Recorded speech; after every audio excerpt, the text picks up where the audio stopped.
ka një dënim maksimal atje për organizim të strukturës kriminale dhe në këto kushte ky i hidhen çelësat det kur i thonë për sa i përket pjesës së veprës që ka kryer atje dhe në pozicionin që është kapur, e cila e dënon këtë maksimalisht për fluturimin që ka kryer. Moskapja e këtij tregon dobësinë e shtetit shqiptar, tregon dobësinë e Interpolit, të cilat tregojnë më së miri që janë të gjitha struktura në një gjendje apatike sot, në një gjendje që janë o të lidhura dhe të kapura me struktura kriminale ose janë të pasta për të kryer detyrën e tyre. Dhe kjo do kërkoj një analizë shumë thellë, po që këtu kene nuk ka kush ta bëj këtë analizë, sepse unë mendoj që janë lidhur që ke kryeministri gjërat dhe është tepër e vështirë për bërë një analizë objektive dhe për djerë fajtorët kush janë këtu. Sepse tu është e krimbur nga koha gjithçka. Interpoli vërteton më së miri që është i paaftë për të kryer detyrën e tij, ashtu siç edhe shërbimi informativ kombëtar është i paaftë për të kryer detyrën, sepse nëse do kryejnë detyrën e tyre kushtetuese funksionale, këta do ta kishin pikasur shumë shpejt Ermal Beqirin, dhe pse e kërkonte gjoja Spaku, por Spaku bërë sikur i gjëmon këta, por nga krau tjetër edhe ju tregon se ku do shkoj vetë edhe ku duhet të fshihen këta. Kështu që nuk është çudi që Spaku është bashkë me këta, për sa i përket pjesës së bashkëpunimit ose të moskapjes ose të mos ekzekutimit të një urdhri të cilin e nxjerrin po vetë ata.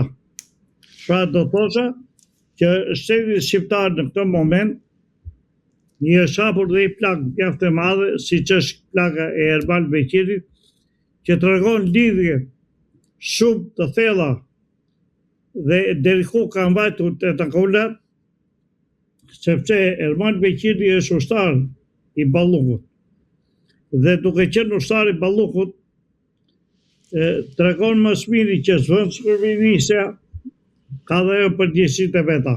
Por të gjitha këto do dalin mbas një hetimi të thelluar që do bëj shteti francez për sa i përket të gjithë të konspirimit dhe kapjes së këtij shtetësi në atë zonë që është tepër e ndaluar dhe është një zonë që nuk mund të fluturojë jo avion privat, pa dhe avion shtetëror i vogël nuk mund të fluturojë në këto zona, sepse janë zona tepër ndaluara. Pra, skandali Ermal Beqiri vërtetoi edhe një herë gjunjëzimin e shtetit shqiptar, të inkriminimit të shtetit shqiptar, të këtij korrupsioni galopant që ka shteti shqiptar nëpërmjet strukturave të saj, siç është Balluku, siç është Ermal Beqiri, ose siç është edhe marrëveshja e fundit e UAS, që shteti shqiptar e kaloi, ose parlamenti shqiptar, do thosha krahu i majt, e kaloi në mënyrë krejt normale, duke shkelur jo vetëm Kushtetutën e Republikës Shqipërisë, por duke mos bërë asnjë lloj transparence për sa i përket pjesës së UAS-it do merret. Po, do kalojmë të aty, po të mbetemi te pjesa e Ermal Beqirit sërish. Në këtë rast, me këtë veprim që ka kryer duke fluturuar mbi centralin për ta marrë në Francë, sa e ka rrezikuar sigurinë kombëtare të Francës nga një anë, por edhe sigurinë kombëtare të Shqipërisë nga ana tjetër, me gjitha veprimet që ka kryer që nga afera Akshit dhe deri tani, dhe a do duhet kishte një mbledhje të Këshillit të Sigurisë Kombëtare në Shqipëri? Shiko, mbledhja e informacionit që ka marrë Ermal Beqiri në Shqipëri kuptohet që ka marrë në bashkëpunim me të gjitha fijet e tjera të pushtetit dhe ishte i paprekshëm në Shqipëri. Ne nuk e dim çfarë ka shitur, çfarë ka grumbulluar dhe ku i ka çuar të gjithë informacionin e mbledhur për shtetin shqiptar. Sepse agjenturat e huaja këtu tek ne janë ulur këmbkryqe dhe kryen shërbimet e tyre. Por Erman Beqiri nuk e dim për kë shërbim të huaj punon. Dhe duke mos ditur se për kë shërbim të huaj punon, nuk e dim çfarë materiali ka grumbulluar sekret ose tepër sekret, sepse ai merrte gjithçka që i duhej në shtetin shqiptar dhe e kishte në dorë të gjithë informacionin e klasifikuar të sekretit dhe ku e ka çuar tërë. Ndërkohë që konsumimi i veprës penale të kryer në shtetin francez është mjaft i rëndë dhe për të do jetë edhe një not, besoj nesër, e shtetit francez ndaj shtetit shqiptar, i cili do mbaj një përgjegjësi për sa i përket veprës të kryer të këtij shtetasi. Do thosha dhe për këtë ai president që ne kemi, i cili nuk ka autoritet e duhur si kryetar shteti dhe si kryetari sigurisë kombëtare, i cili duhet ta mblidhte që mbrëm.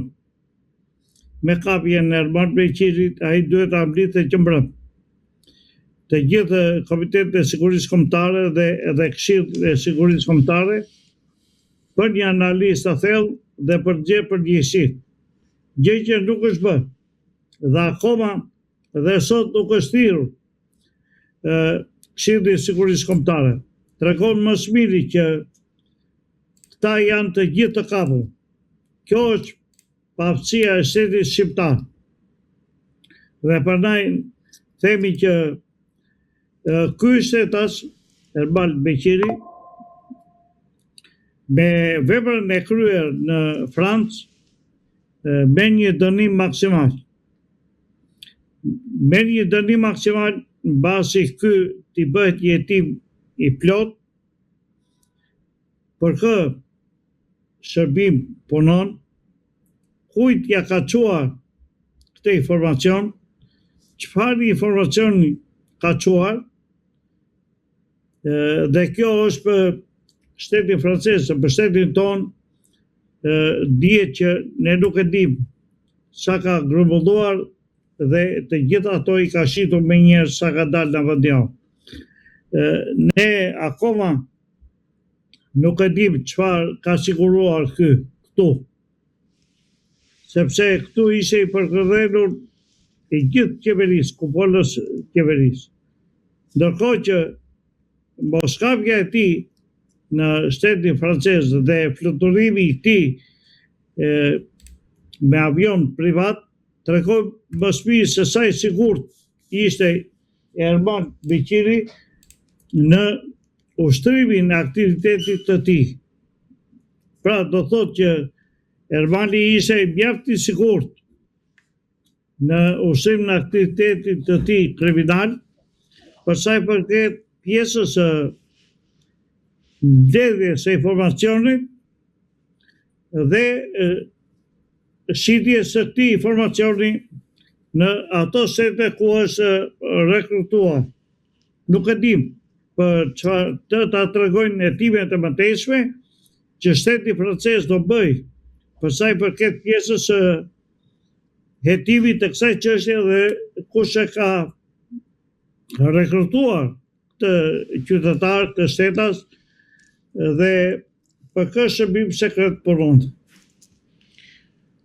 Zoti Mullaraj, çfarë pritet të sjellë ky arrestim? A mendoni se do ta trondit vetë kryeministrin Edi Rama dhe qeverinë e tij dhe a do t'i hap më tej ato dosjet frikshme të Akshit që një pjesë të mirë prej tyre dihen tashmë? Atëherë, kapja e Ermal Beqirit tregon më shpindi që Ermali është i lidhur me kryeministin. Dhe tronditja e kësaj qeverie, do thosha, me kapjen e këtij shtetasi,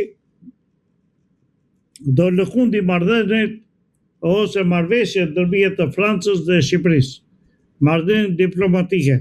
Por ne dim mjaft mirë, ne që jemi brenda dim mjaft mirë se sa e implikuar shteti shqiptar, sa i lidhur është me krimin shteti shqiptar. Kjo sigurisht që në arenë ndërkombëtare është një goditje për shtetin shqiptar, është një ulje e dignitetit dhe personalitetit të shtetit shqiptar.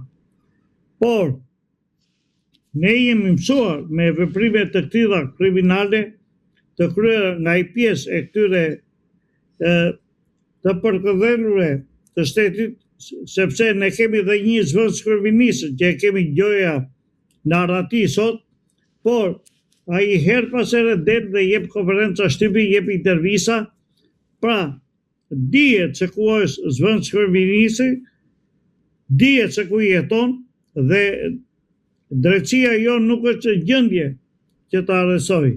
Do thotë që po bën shumë në qeveri shqiptare, të cilët akuzohen për korrupsion, vjedhje dhe të gjitha këto pasaj sjedhin edhe shërbimin në agjenturës tuaj duke u rekrutuar në agjenturat tuaj dhe duke i shërbyer agjenturave tuaja të cilat janë pjesë pasaj të një shërbimi kriminal e cili trodhit jo vetëm Shqipëri, por ai do trodhisi edhe një pjesë të Ballkanit, sepse ne nuk dim se çfarë informacioni ka pasur, sa deri ku është futur, sa thellë në shtetin shqiptar ose në Kosovë ose në Maqedoninë e Veriut, dhe gjitha këto e bëjnë mjaft të cënueshëm edhe seriozitetin e shtetit shqiptar.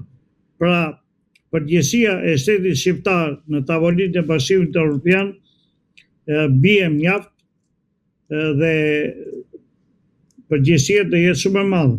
Autoriteti bie jashtëzakonisht shumë dhe përgjegjësia do jetë e madhe.